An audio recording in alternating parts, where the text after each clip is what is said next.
பிள்ளைங்களுக்கெல்லாம் சேமிப்பு வச்சிட்டோம், 10 தலைமுறை சாப்பிட்ற அளவுக்கு சொத்தை சேர்த்துட்டோம். நான் ஒரு 10 நாள் கபூரில் சுகமாக இருக்கிற சொத்தை சேர்க்கல. 10 நாளைக்கு கபூரில் சுகமாக இருக்க வேண்டாமா?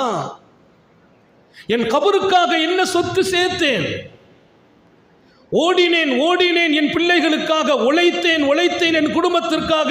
நான் ஓடும் போது, உழைக்கும் போது பக்கத்திலே பள்ளிவாசலில் அசர் பாங்கு, அந்த பாங்கையும் தாண்டி பக்கத்தில் உடைய கடையில் போய் நான் வசூல் செய்தேன். எனக்கு வர வேண்டிய லாபத்தை பக்கத்தில் எட்டி பார்த்து அசரை தொழுது இருக்கலாம். சரி, அங்க போய் அந்த கடையிலையும் நமக்கு வர வேண்டிய வரவை வாங்கிட்டு அப்புறம் தொழலாம். அப்படி எத்தனை அசரை விட்டோம், ஜமாத்தை விட்டோம்.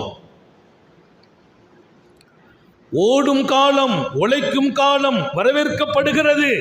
ஓடும் காலத்திலும் உழைக்கும் காலத்திலும், நீங்கள் உங்கள் சந்ததியர்களுக்காக சேர்க்கும் காலத்திலும் உங்களை மாத்திரம் மறந்து விடாதீர்கள்.